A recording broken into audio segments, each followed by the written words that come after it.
Hay magias que solo ocurren de a dos. Hilos invisibles que conectan a dos almas y crean algo más grande. Algo inolvidable. En Argentina, nuestra historia está tejida con esos hilos. Son las duplas que se adueñaron de la pantalla, del escenario, de la cancha. Nos dieron un lenguaje común, nos hicieron cómplices de sus secretos y nos regalaron momentos que se niegan a morir. Este es un viaje al corazón de esos encuentros.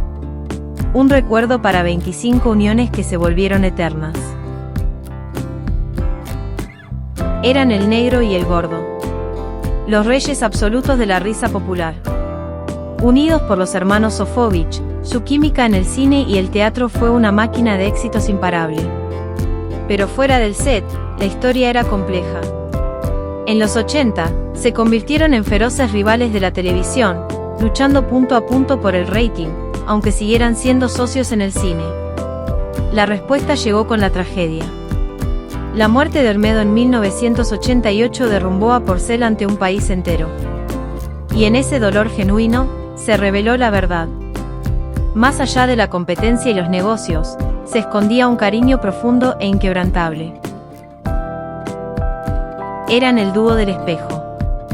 Dos rostros idénticos, las hermanas Martínez Suárez, nacidas como Rosa María Juana y María Aurelia Paula, que salieron de Villa Cañas para conquistar el cine de oro. Un representante les inventó un apellido de fantasía. Legrand y dos nombres para la historia: Mirta y Silvia. Juntas, en la década del 40, eran la misma cara del éxito. Pero detrás de ese reflejo perfecto, latían dos destinos distintos. Mientras Mirta aceptaba desafíos, protagonizando hasta la primera película prohibida para menores, Silvia Oboldi escuchó otro llamado. Hizo una larga pausa en 1944 y tras un breve regreso, se retiró definitivamente para dedicarse a sus hijas. El espejo, finalmente se partió. Una se convirtió en la diva eterna de la televisión.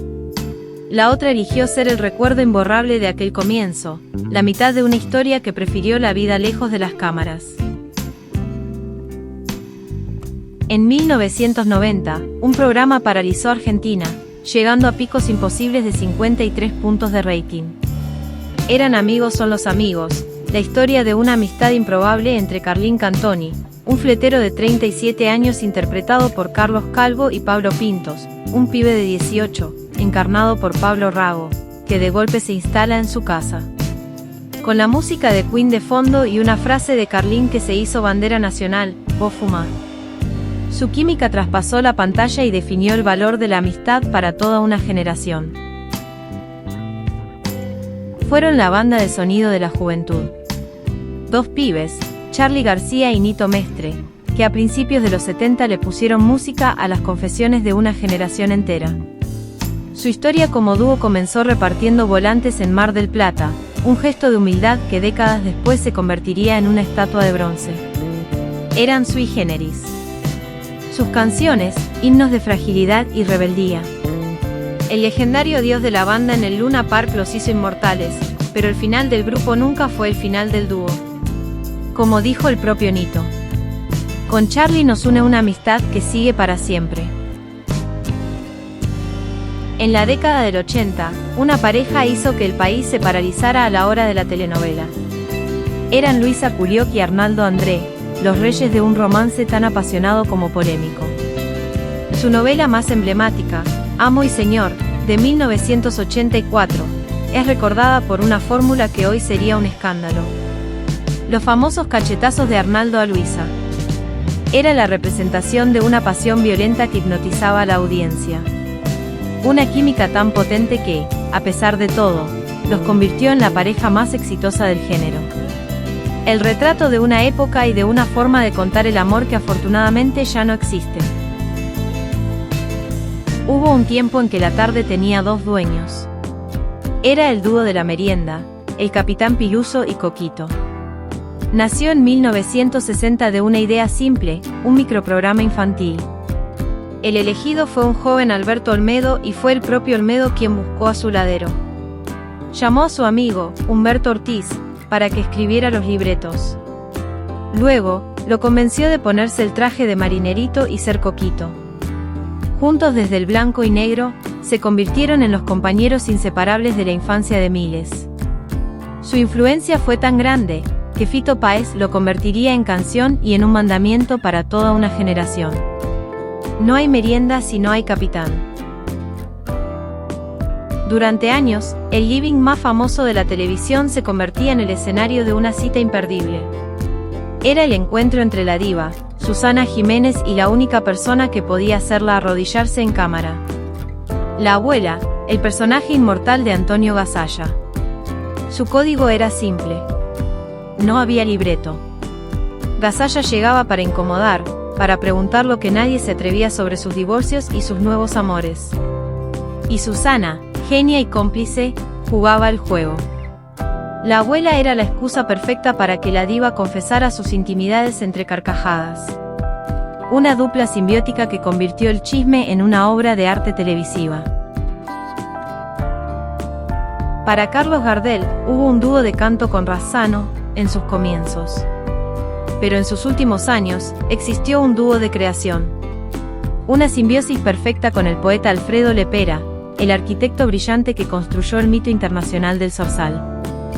Juntos, desde París y Nueva York, crearon un universo de películas y canciones que definieron el sentir rioplatense. La exigencia de Gardel era legendaria. «Tenés que escribir a mi medida», le reclamaba. A lo que Lepera, con humor, respondió: «Carlos, vos no necesitas un letrista. Necesitas un sastre». Y ese traje a medida nos regaló frases eternas. Esa sociedad, forjada en el éxito, ató sus destinos para siempre en la hoguera trágica de Medellín, en 1935. En 1994, un programa inventó una nueva forma de ver televisión. Reírse de la televisión misma.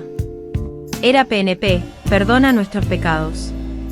El cerebro era Raúl Portal, un conductor ingenioso creador de las bolufrases. Y aunque el show comenzó junto a Federica País, fue con la llegada de una jovencísima Mariana Fabiani que encontró a su socia más recordada. Juntos, se convirtieron en los pioneros del zapping, buscando el error y el furcio en los demás canales. Crearon un formato que fue la escuela para todos los programas de archivos que vinieron después. Hubo duplas de comedia y de canto. Y luego, estuvo la dupla pasional, la de Tita Merello y Luis Sandrini. Se conocieron en un set de filmación, y su amor fue tan arrollador como conflictivo. Ella, una mujer de carácter indomable. Él, un actor brillante con una debilidad incurable por la infidelidad. El quiebre llegó en 1948 con un ultimátum.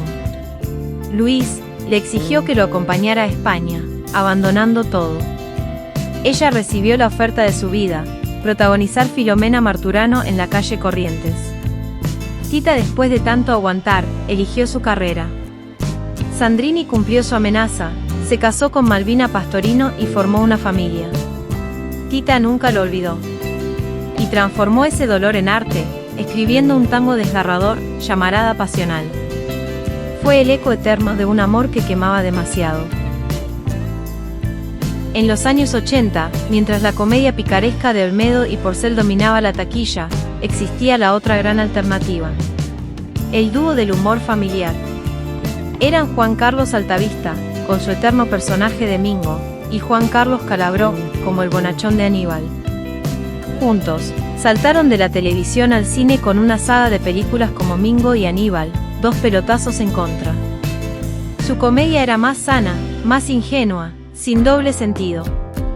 Eran la opción que reunía a toda la familia frente a la pantalla, la prueba de que se podía hacer reír a carcajadas sin decir una mala palabra.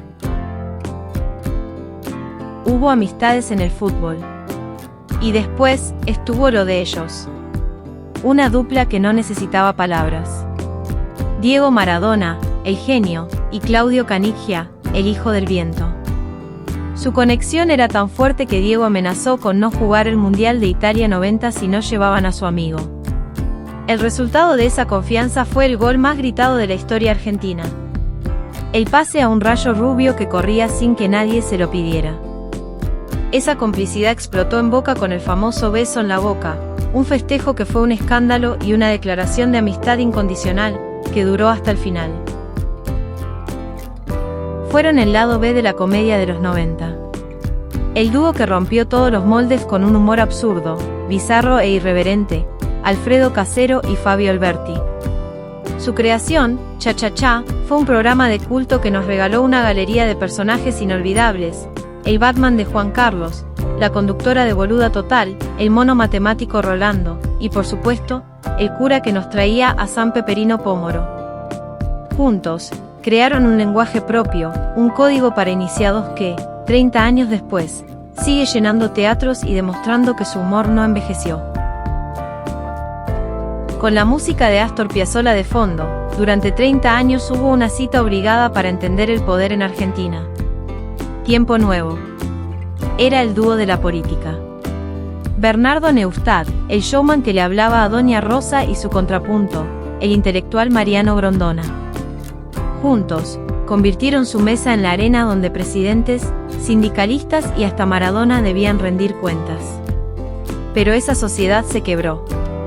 En 1989, tras años de tensiones, Grondona abandonó el programa. El divorcio fue público. Creó Hora Clave, su propia tribuna, y los antiguos socios se transformaron en rivales ideológicos que dividieron la pantalla y la opinión del país. A fines de los 80, mientras Hollywood explotaba con películas de acción, Argentina tuvo su propia respuesta, una mucho más desopilante. Era el dúo de la parodia, Guillermo Francella y Emilio Dizzi. Juntos, nos dieron sagas inmortales como Los Exterminators y Bañeros, donde interpretaban a héroes ineptos que, entre gags y enredos, siempre se salían con la suya.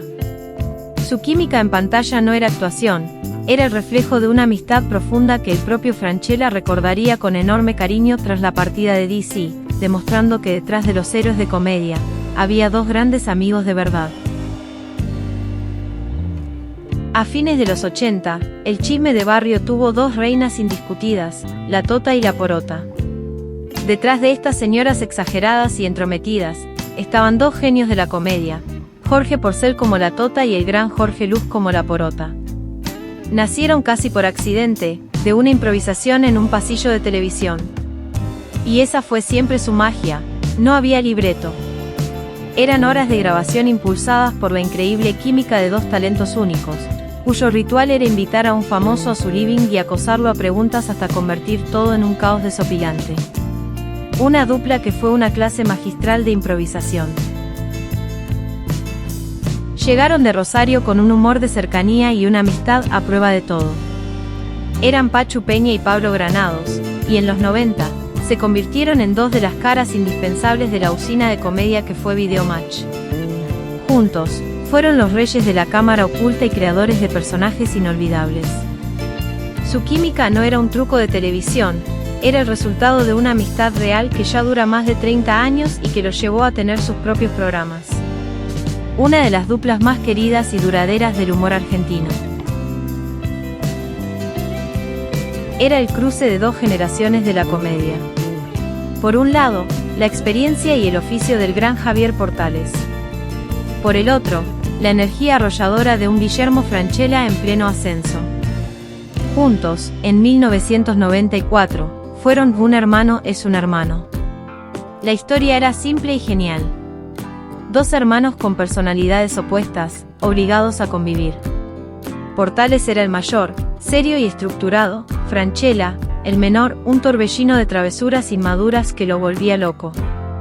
Su química era perfecta, la del clásico agua y el aceite que, a pesar de todo, demostraba que no hay lazo más fuerte que el de la hermandad. Durante décadas, fueron la cara de las noticias. No necesitaban apellido, eran, simplemente, Mónica y César. Pero la dupla más creíble de la televisión tuvo un comienzo impensado. Cuando se conocieron, ella era una estrella y él un novato, y según confesó Mónica, le parecía insoportable. El amor nacería años después un día del periodista y lo llevaría a compartir el escritorio de Telenoche, convirtiéndose en la pareja que entraba a todos los hogares. En 2003, en la cima de su carrera, dejaron todo. Se casaron después de 25 años juntos y se mudaron a San Pedro para empezar una nueva vida en la campiña, cambiando las primicias por duraznos de oro. La prueba de que el mejor noticiero de sus vidas lo construyeron lejos de las cámaras. Dentro del universo de Matrimonios y algo más, en los 80, una pareja se convirtió en la radiografía cómica de la sociedad argentina. Eran el Groncho y la Dama. El inmenso Hugo Arana, como el hombre de barrio, rústico y sin filtros, y Cristina del Valle, como su refinada y sufrida esposa. El humor nacía de ese choque de mundos, las formas groseras del contra las pretensiones de delicadeza de ella. Tan pegados a su época estaban que a su bebé en la ficción lo llamaron Carlito Saúl. Un sketch que, a través de la risa, nos contaba quiénes éramos. Eran una dupla improbable. Un perro azul y mofletudo llamado Caroso, y su amigo Narizota, un personaje que nació en el laboratorio de un científico. Fueron creados con retazos de tela que sobraban de una fábrica. Con esa humildad, José Luis Telecher construyó, junto a su inseparable profesor Gabinete, a los compañeros de la infancia de los chicos de los 80. Desde su propio show, se convirtieron en sinónimo de la merienda y la ternura. Lo más increíble es que, a través de las décadas, los muñecos han sido siempre los mismos, los originales. Un pedazo real y tangible de la infancia que se niega a desaparecer. Para toda una generación de cinéfilos, ellos fueron nuestros maestros. El dúo que, desde 1983, nos abrió las puertas a otro tipo de cine. Eran Carlos Morelli y Rómulo Beruti, y su programa, Función Privada, era mucho más que una película. Era un ritual. Primero, la presentación, donde compartían su enorme sabiduría con un estilo relajado y amigable. Después, la obra. Y al final, la charla de living, un debate interesante para pensar y conversar sobre lo que acabábamos de ver. Durante 18 años, nos invitaron a su casa y nos enseñaron a amar el cine para siempre. En 1983, con el regreso de la democracia, la televisión explotó de aire fresco. Y en el centro de esa explosión estaba la delirante redacción de Mesa de Noticias. Era el dúo del jefe y el villano. Juan Carlos Mesa era el director, el ancla de la cordura. Y frente a él, un personaje inmortal, Gianni Della Nata, interpretado por Gianni Lunadei. El empleado servil y detestable, el malo impune de la película. Un personaje que con su eterno, benemérito señor director, le pertenezco, se robó el show y se metió para siempre en el lenguaje de los argentinos. A fines de los 90, una pareja argentina se convirtió en un fenómeno mundial. Eran Natalia Oreiro, como la inolvidable Cholito, y Facundo Arana, como el galán Ivo, en la telenovela Muñeca Brava. La historia era un clásico, la chica pobre y rebelde que enamora al chico rico. Pero su química explosiva rompió todas las barreras. Con la cortina de cambio Dolor como himno, su romance fue exportado a más de 80 países y traducido a 50 idiomas.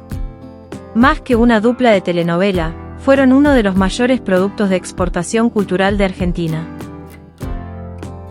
Ya en el nuevo siglo, el cine argentino encontró a su pareja perfecta para retratar las neurosis de la vida conyugal. Adrián Suar y Valeria Bertuccelli. Juntos, en 2008, protagonizaron un éxito arrollador. Un novio para mi mujer. Él era el tenso, el marido superado por la situación. Ella, la inolvidable Tana, una mujer intensa y sin filtro. Su especialidad era esa, la comedia de las peleas, las frustraciones y las reconciliaciones de las parejas reales. Se convirtieron en el espejo de las relaciones del siglo XXI, haciéndonos reír con los problemas que todos tenemos. Y así llegamos al final. 25 duplas que hicieron mucho más que historia. Nos dejaron un idioma propio, un ADN sonoro que usamos todos los días, a veces sin darnos cuenta. Un lenguaje hecho de lealtades exageradas, como la de aquel que juraba benemérito señor director, le pertenezco, y de reglas que no se podían romper, como la advertencia de Olmedo, no toca botón. Nos dieron consejos para la vida, desde el permiso de Carlín Calvo para relajarnos con un «vos fumá», hasta la filosofía de Gardel para recordarnos que 20 años no es nada, y la invitación a una charla de living para aprender a ver el cine de otra manera. Nos dejaron mandamientos sagrados, porque para toda una generación, no hay merienda si no hay capitán. Son solo algunos ecos de ese lenguaje común, pero por ahora, como diría Neustadt, lo dejamos ahí. Pero esta historia, por supuesto, no termina acá. Ahora la palabra es tuya. De estas 25 duplas que recorrimos, ¿cuál es tu favorita? Y sobre todo, ¿qué otra gran dupla sentís que nos faltó en la lista? Déjalo en los comentarios, porque con todas esas ideas, ¿quién te dice? Quizás se venga la parte 2. Y no te olvides de suscribirte para que sigamos rescatando juntos nuestra memoria.